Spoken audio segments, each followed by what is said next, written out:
اماں سارے کام کرتی تھی گھر کے. اب تو شہزادے ہیں نا ہمارے بچے, کام اور بچی, یعنی بچی میکے سے واپس آتی ہے تو سب سے بڑا دکھڑا یہ سناتی ہے کہ وہ کام بڑا کراتے ہیں. یہی ہے نا دکھڑا؟ ہاں نہ تو کریں. سب سے بڑا دکھڑا کیا ہے؟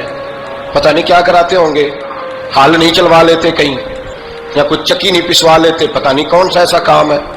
اور میں, آپ ناراض نہ ہو جانا, میں بھی بیٹی کا باپ ہوں, میں بھی بہنوں کا بھائی ہوں, میں بھی اس بات کو سمجھتا ہوں, لیکن ایک بات ذہن میں رکھنا کہ یہ بات نہیں ہے کوئی کرنے والی کہ سارے بچی کے ماں باپ جمع ہو کے پہنچ جاتے ہیں ہماری بچی جی کام بڑے کرتی ہے. مثلاً کیا کرتی ہے, کیا کرتی ہے وہ؟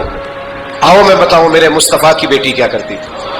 میں نے سینکڑوں دفعہ یہ بات کی اور میرا دل کرتا ہے روزانہ کروں, پھر کرتا ہوں. دنیا میں کوئی اتنا غریب ہے جس کی بیٹی اتنا کام کرے کہ ہاتھوں پہ چھالے پڑ جائیں؟ ہے کوئی اتنا غریب تو اٹھ کے بتائے کہ میری بیٹی سسرال میں اتنا کام کرتی ہے کہ چھالے پڑ جاتے. میں دکھاتا ہوں, میرے رسول کی شہزادی کو چھالے پڑ جاتے.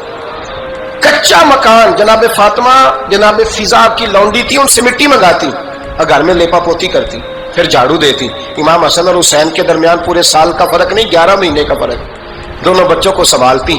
جناب علی کی والدہ حضرت فاطمہ بنت اسد بوڑھی تھی, جناب فاطمہ وہ کھول کے نوکری کرتی کہ حضرت فاطمہ بول پڑتی, حضرت فاطمہ بنت اسد بول پڑتی. کہتی بیٹے فاطمہ میرا اتنا نہ خیال رکھا کر, تیرے اپنے بھی بچے ہیں.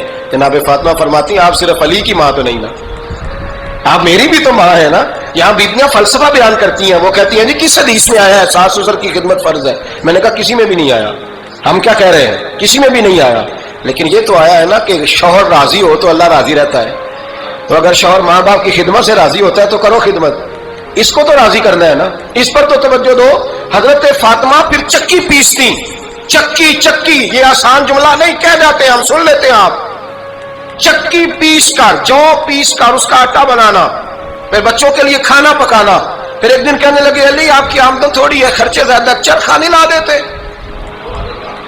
فاطمہ کیا کرو گی؟ فرمایا تھوڑا سا سود بنا لیا کروں گی, تم بیچ آیا کرنا. چلو میں تھوڑا ہاتھ بٹاؤں گی. یہ ساری ڈیوٹیاں کر کے حضرت حسن فرماتے ہیں پھر عزت والے رسول کی عزت والی بیٹی, پھر شانوں والے نبی کی شانوں والی بیٹی, پھر پاک محبوب کی پاک شہزادی, ساری ڈیوٹیاں کر کے رات کو مولا علی سے کہتی اگر آپ اجازت دیں تو اللہ کو راضی نہ کر لوں.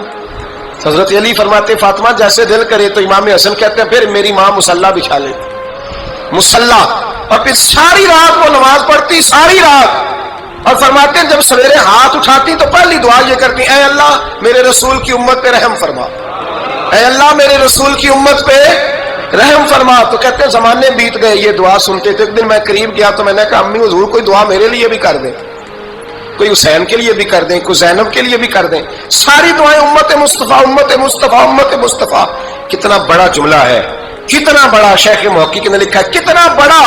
جناب فاطمہ فرمانے لگی تیرے لیے بھی کرتی ہوں, حسین کے لیے بھی کرتی ہوں, زینب کے لیے بھی کرتی ہوں, سب کے لیے کرتی ہوں. اور بیٹا یاد رکھنا فاطمہ کی دعاؤں پر پہلا حق میرے رسول کی امت کا ہے. فاطمہ کی اصل میں بات بہت خوشی کی سنا دی میں نے آپ کو, لیکن آپ وہیں سست کے سست رہ گئے.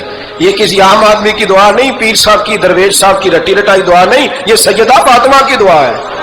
آپ کو اتنا بڑا خزانہ مل رہا ہے اور آپ سمجھے نہیں بات کو. حضرت فاطمہ فرمانے لگی میری دعاؤں پر سب سے زیادہ حق میرے رسول کی امت کا ہے, تو میں یہ حق ہمیشہ ادا کرتی رہوں گی, میں انہیں دعائیں ہمیشہ دیتی رہوں.